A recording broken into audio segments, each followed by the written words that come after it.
어린이는 희망의 또 다른 이름입니다. 라는 제목을 가지고 말씀을 나누기를 원합니다. 제목이 좀 길지만 쉽게 말하면 애들이 있어야 희망이 있다. 이겁니다.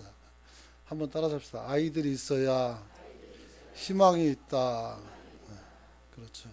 요즘은 아이가 귀합니다.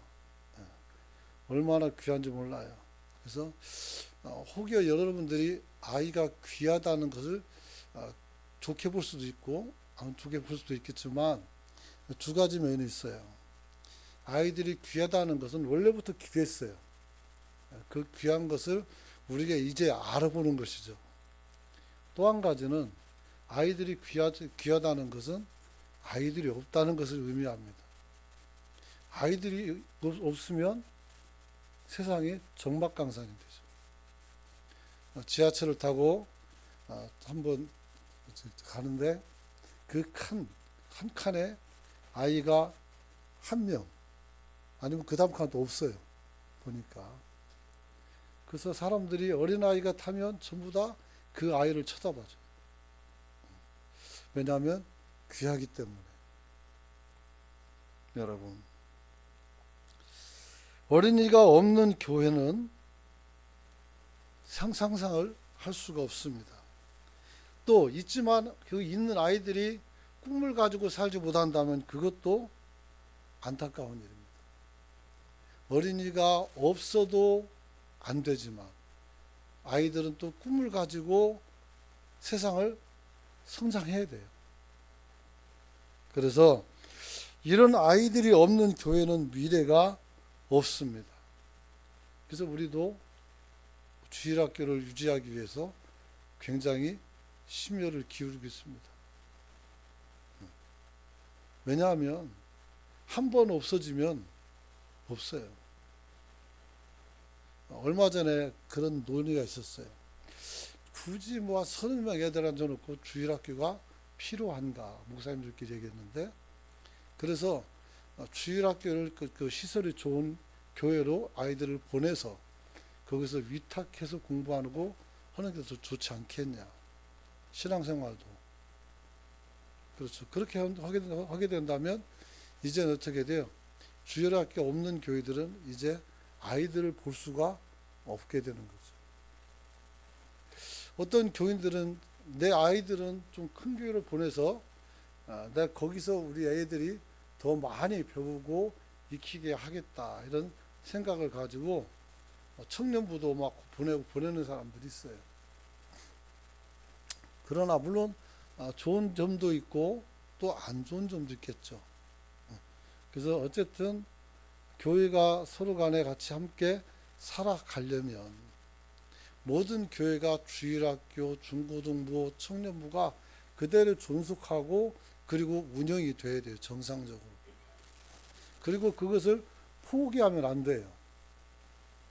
그래서 우리가 아이들을 포기하는 교회는 미래가 없다. 이렇게 이야기할 수가 있습니다. 저는 그래서 우리 아이들이 이제 몇 명은 안 되지만 우리 아이들이 이런 사람이 좀 됐으면 좋겠다는 4가지 소망이 있어요. 첫째는 우리 아이들이 천국에 관한 소망을 가지고 믿음 생활했으면 좋겠다는 생각을 갖습니다. 그래서 저는 주일학교를 굉장히 관심 있게 봅니다. 여러분들이 오늘 우리 아이들을 잘 성장시키되 신앙은 우리 삶의 길잡이라는 것을 기억하고 여러분들이 아이들을 잘 가르치고 세워줄 수 있기를 축원합니다. 특별히 교사들만 교사가 아니고 여기 앉아있는 모든 어른들이 다 아이들에게 교사예요. 아이들은 누굴 봐요?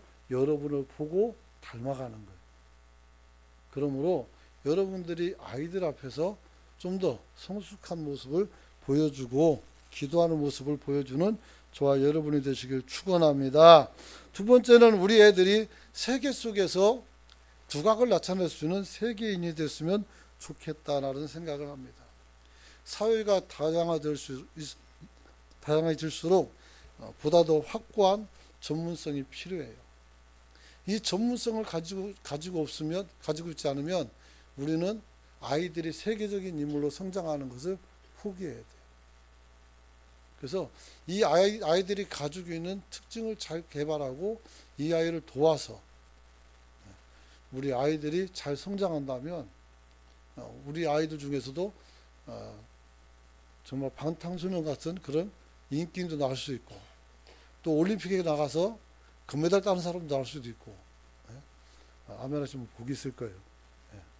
뿐만 아니라 훌륭한 기업가가 돼서 세계 많은 사람들에게 희망을 줄 수 있는 사람도 있고요. 한강이라는 그 저자처럼 글을 잘 써서 노벨 문학상도 탈 수 있었으면 좋겠어요. 그래서 우리 아이들이 무엇이든지 될 수 있다는 것을 우리는 잊어서는 안 됩니다. 그리고 세 번째는 우리 아이들이 전문인이 됐으면 좋겠다 그래요. 그래서 전문인이 돼서 우리가 많은 부분 속에서 전문적인 식견을 가지고 이 아이들이 한 지역에서 아니면 한 계통에서 인정받고 사는 것이 가장 좋다. 그죠? 네 번째는 가정을 지킬 줄 아는 사람으로 성장했으면 좋겠다는 생각을 가져봅니다. 하나님이 세운 기관은 두 개가 있습니다. 하나는 가정이고 하나는 교회입니다. 나라는 안 세워주려고 했는데 왕을 요구해가지고 할 수 없이 세워줬어요. 그래서 하나님께서 세우신 기관, 가정과 교회예요. 여러분. 그래서 우리 아이들이 가정은 하나님이 세운 지상에서 가장 그리고 아름다운 기관인 것을 알고 거기서 안심하고 평안하게 성장할 수 있도록 우리가 돌아볼 수 있고, 또 그들이 또 성장해서 좋은 가장이 되고 또 어미가 되고 아버지가 되는 그런 역사들이 나타날 수 있기를 소망합니다. 오늘 본문을 보게 되면 주님께서 어린아이들을 세워주시고 우리가 어린아이의 비전을 가질 것을 요구하고 있습니다. 그래서 주님께서는 어린아이들이 내게 오는 것을 용납하고 금하지 말아라 이렇게 말합니다. 그러면서 하나님의 나라가 누구게 이런 자의 것이니라 그랬어요. 그러면서 내가 진실로 너희에게 이르노니 누구든지 하나님 나라를 어린아이와 같이 받들지 않는 자는 결단코 하나님 나라에 들어갈 수가 없다라고 말씀했어요. 쉽게 말하면 이 어린 아이들을 우리가 품고 또 아이들에게 꿈을 갖고 또 우리가 그 아이들에게 또 우리 소망도 실어서 이 아이들을 우리가 함께 잘 세워나갈 때 오늘 하나님 나라가 더 확장된다는 사실을 우리에게 말씀하고 있는 것을 보게 됩니다. 특별히 주님께서는 어린아이에 대해서 보통 사람들과 달리 아주 특별한 관심을 가지고 있습니다. 그래서 오늘 본문을 통해서 세 가지만 말씀을 짧게 살펴보려고 합니다. 첫째는 하나님의 나라는 이런 어린아이가 아이들의 것이라는 것을 말씀하고 있습니다. 하나님 나라가 우리 어린아이들의 것이다. 우리 건 아니어도 우리도 어린아이였었고 장성한 거잖아요. 그래서 어려서부터 하나님을 알고 잘 성장하는 자녀에게는 그것이 큰 복이다 이렇게 말할 수 있어요. 특별히 우리 교회는 또 이제 모태신앙들이 많아요. 모태신앙들이. 우리에도 이제 모태신앙이지만 근데 이 모태신앙은 여러분이 큰 복을 받았다는 증거인 줄 믿으시기 바랍니다. 아버지가 목사고 아버지가 장로고 그러니까 막 나 자유도 없고 막 그런 거 없어요. 누가 자유를 제한했어요? 그렇지 않죠. 오히려 좋은 부모 밑에서 좋은 신앙의 본을 보고 성장할 수 있게 됐으니 더 큰 복인 줄로 알고 감사할 수 있기를 축원합니다. 여러분, 어린아이가 우리의 미래가 되기 위해서는 우리는 우리의 어린아이를 하나님의 친백성으로 우리가 자라고도록 도와주셔야 됩니다. 즉 우리 아이들을 하나님의 좋은 일꾼으로 우리가 만들어 가야 돼요. 한국 교회가 실패한 게 요겁니다. 우리 모태 신앙을 가지고 있는 자녀들을 우리가 어떻게 교회에서 일꾼을 만들었는지를 봐야 돼요. 그래서 요거를 잘 못했어요. 그래서 그냥 내 새끼 규정한 것만 알고 내 아이들의 의견을 존중하는 것도 좋지만 성장할 때 아이들에게 더 좋은 가르침을 통해서 아이들이 좀 더 올바르게 세워졌으면 좋겠었는데 그러지 못한 부분이 많더라 그래요.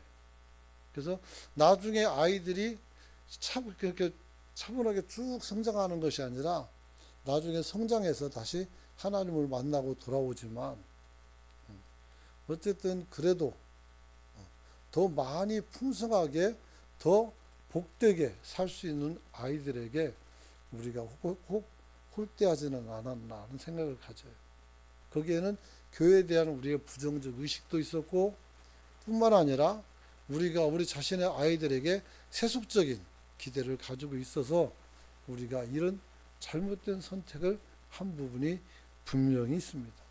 왜냐하면 저는 그때 전도사로서 아이들을 직접 가르치고 중고등부 애들을 가르쳤어요.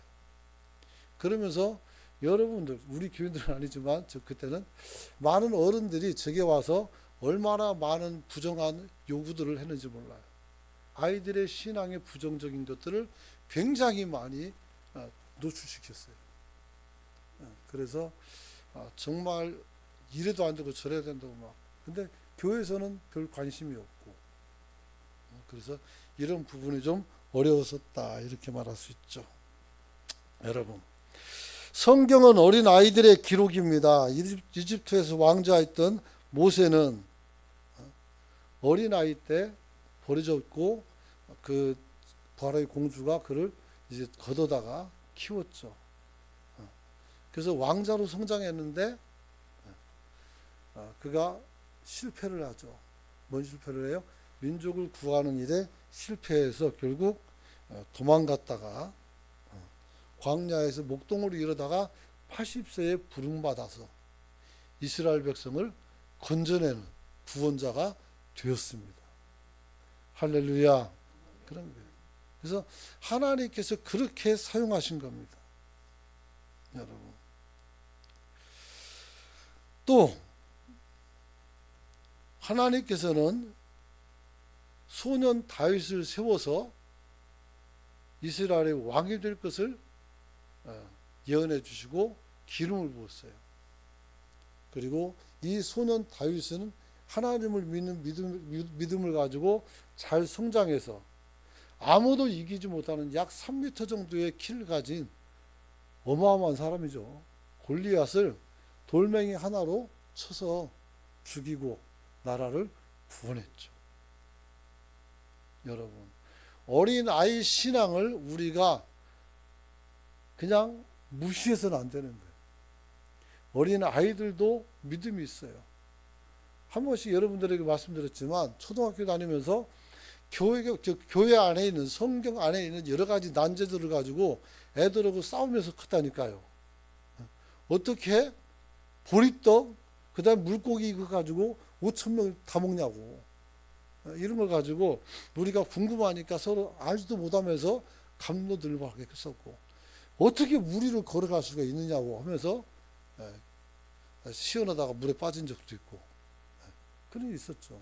근데 이런 것들이 전부 다 어떻게 돼? 믿음 안에서 우리가 커가는 거예요. 궁금하고 알고 싶고 어떤 의미인지도 모르면서 서로 간에 떠들고 있으니 소경은 있는 거지만 그래도 그 마음속에는 어떻게 믿음을 가지고 계속 성장하고 있다는 거예요. 여러분. 그래서 오늘 이 모세의 이 성공은 오늘 어릴 때에 비록 버림받았지만 이제 유모로서 그 가족이 들어와서 이 아이에게 히브리인 정신을 가르쳐줬고 그 믿음을 전수했기 때문에 오늘 이런 일이 일어날 수가 있었다. 그럴 수 있죠. 그렇죠. 그래서 오늘 하나님께서 우리 어린 아이들에게 뭐라겠어요? 하나님의 천국의 주인이라고 말하고 있는 거예요. 신명기 1장 39절 보면 이런 말씀이 있어요. 또 너희가 사로잡히라 하던 너희 아이들과 당일의 선악을 분별하지 못한 너희 자녀를 그들을 그리로 들어갈 것이라. 내가 그 땅을 그들에게 주어 산업이 되게 하리라 그랬어요.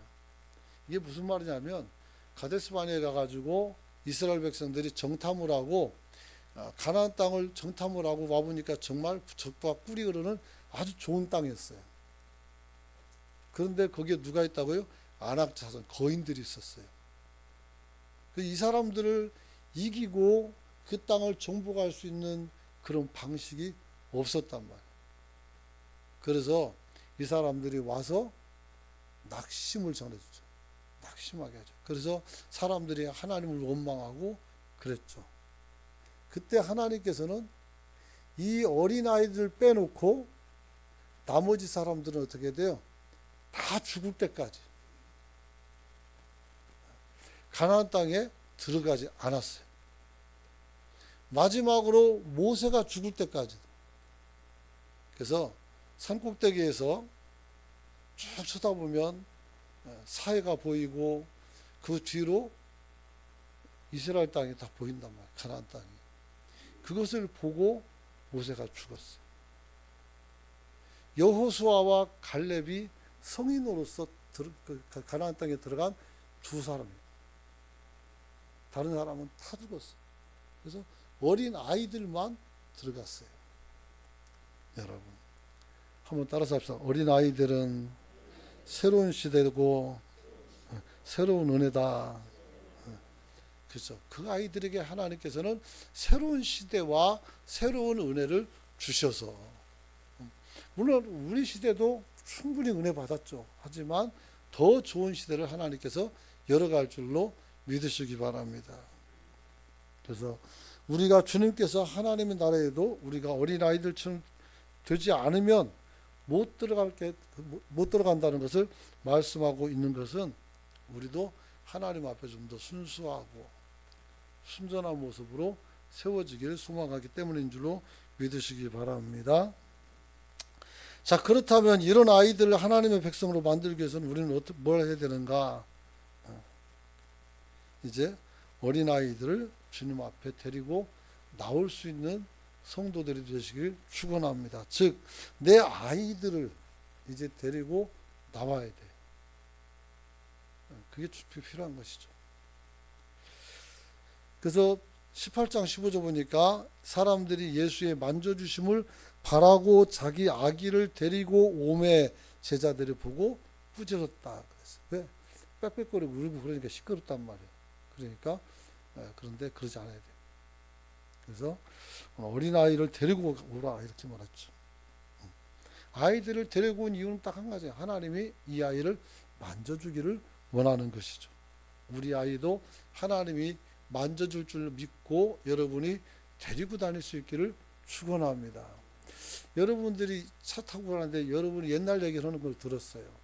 우리 아들이, 우리 딸이 예전에 뭐 어떻게 교회에서 놀고 그 다음에 교회에서 어떻게 같이 신앙생활하고 뭐 이런 얘기 한단 말이에요. 그래서 그 자녀를 데리고 교회를 다니는 그 모습을 오늘 지금도 우리가 재현해야 돼요. 그래서 아이들을 우리가 손을 붙잡고 새벽에도 나오고 아이들의 손을 붙잡고 수요 예배도 나오고 아이들 손을 붙잡고 오후 예배도 드리고 그랬을 때 어떻게 돼? 애들이 성장하는 거예요. 저도 초등학교 다닐 때부터 수요일 밤 예배도 드렸고 금요일 밤은 저도 안 갔지만 새벽 예배도 가고 뭐 다 간 건 아니에요.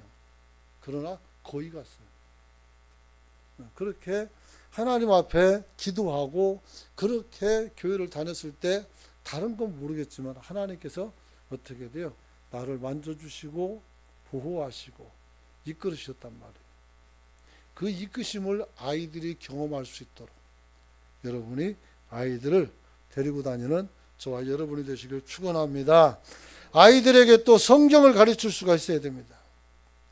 그래서 디모데후서 너무 유명한 장이죠. 3장 15절 보니까 또 내가 어려서부터 성경을 알았나니 성경은 능히 너로 하여금 그리스도 예수 안에는 믿음으로 말미암아 구원에 이르는 지혜가 있게 한다겠어요.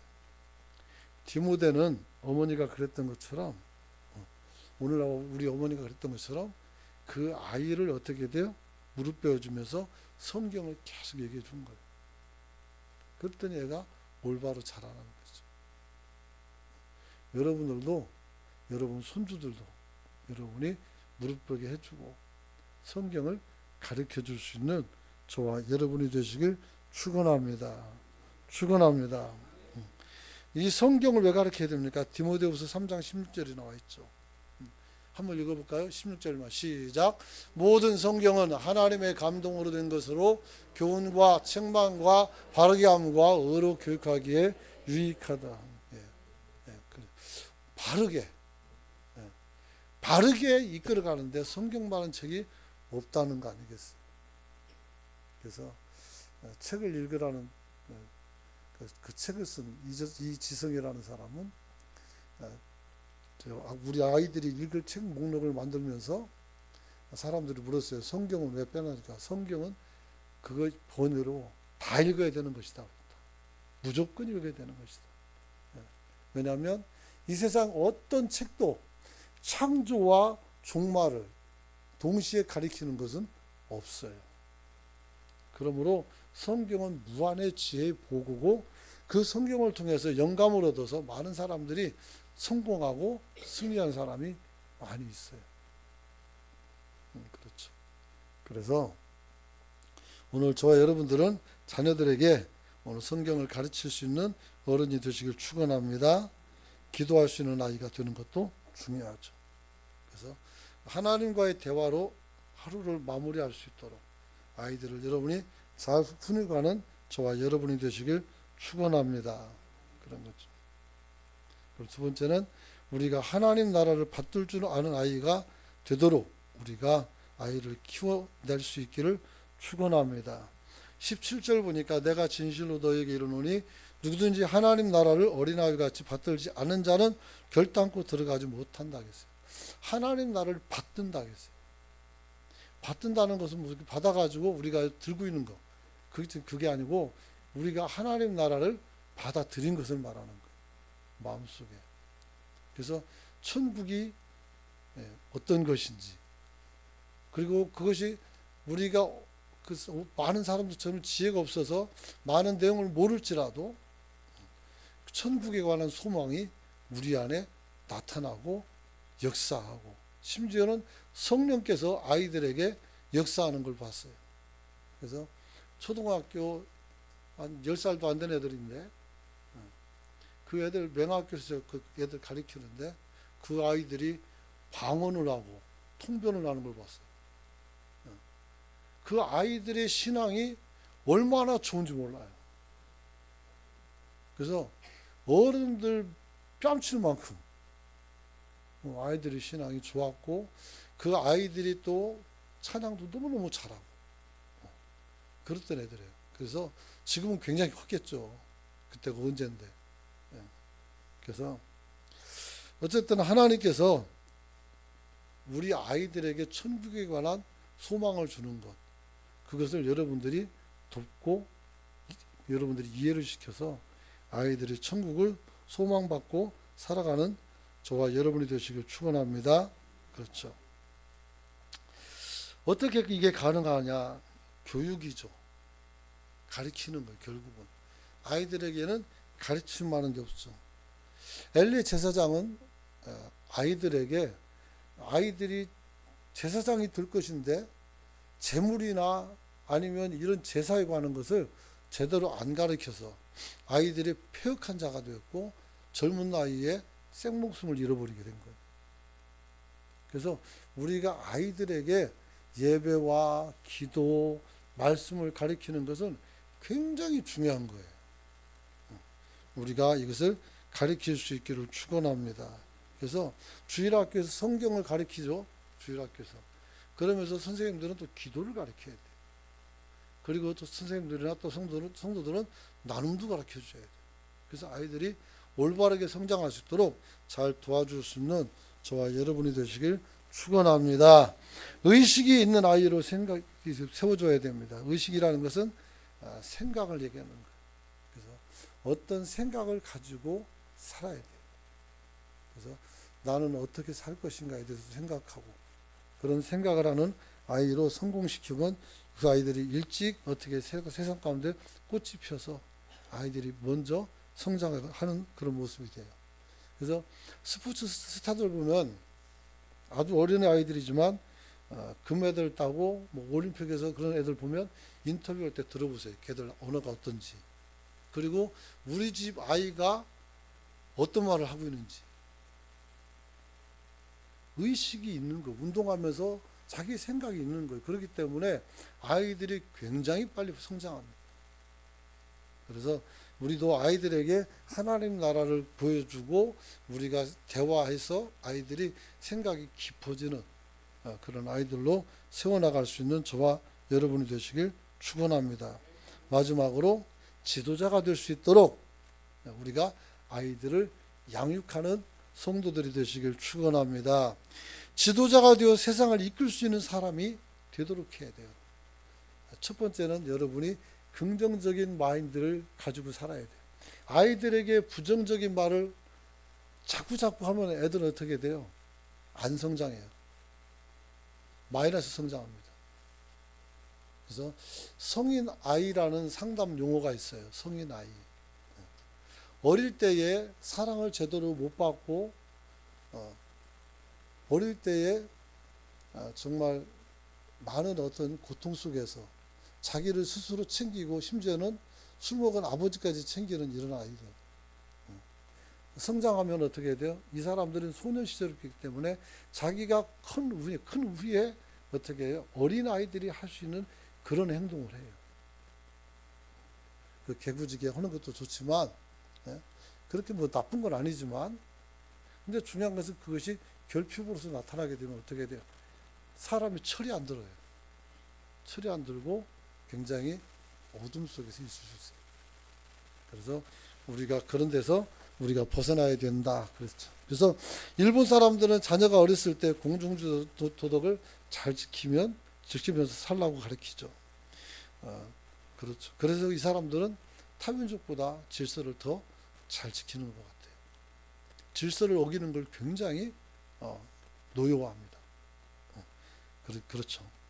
서양 사람들은 자녀들에게 이웃에서 베풀며 살라고 나눔을 계속 가르쳤어요. 그러니까 이 사람들은 기부를 잘해요. 기부를. 우리는 뭘 가르쳤을까요?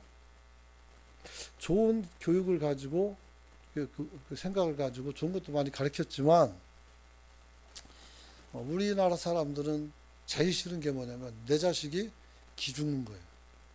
그래서 딴 애들한테 얻어 터지고 오는 것도 싫고 그렇잖아요. 그래서 우리 아이들에게 기죽지 말라는 얘기를 많이 했어요. 저도 클 때 그 얘기를 많이 들었어요. 기죽지 말라. 기 안 죽었는데 그 말 들으면 더 기가 죽을 것 같아요. 네. 그래서 자꾸 기죽지 말라고 그래요. 괜찮은데. 네. 근데 기가 안 죽는 것도 참 좋지만 나중에는 아버지 엄마 앞에서도 기가 안 죽어가지고 지가 어른인 줄 알고 큰 소리 치게 되고요. 네. 그렇죠. 선생님 앞에서도 자기가 가르치려고 그래요. 네. 그런 것도 하고. 그렇죠. 그래서 이런 사람들이 지도자가 되면 세상을 이끌어갈 수가 없어요. 왜? 자기만을 위해서 살기 때문에 그렇죠. 우리 장로님 아까 기도하셨는데 왜 지금 이 나라가 이럴까요?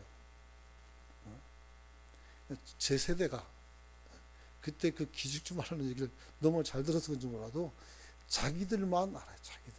너무 이기적이고 무책임한 말만 하고 나한테 이득 된다면 무책임하네요. 여러분도 듣기 좋죠.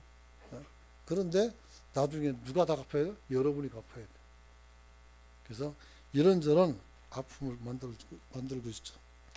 그래서 자녀를 노엽게 하지 말고 교양과 훈계로서 우리가 양육하면 하나님이 기뻐할 수 있다. 이렇게 말할 수 있어요. 우리가 주의 교양과 훈계를 양육할 때 하나님께서 어떤 일을 하시는 성령이 그 안에 들어가서 그 아이를 만져주시는 줄 믿으시기 바랍니다. 그런 거예요. 그래서 항상 우리가 그냥 마음 턱 놓고 살면 안 되고 항상 아이들 앞에서는 조금 긴장하는 그런 모습을 갖는 것이 필요하다는 생각을 가져봅니다. 그래서 주님이 주시는 지혜를 통해서 오늘 이 아이들이 훗날의 삶을 잘 영위할 수 있어요. 하루는 동물 중에 영리하기로 소문난 여우가 바닷속에 있는 물고기들을 모아놓고 이야기합니다.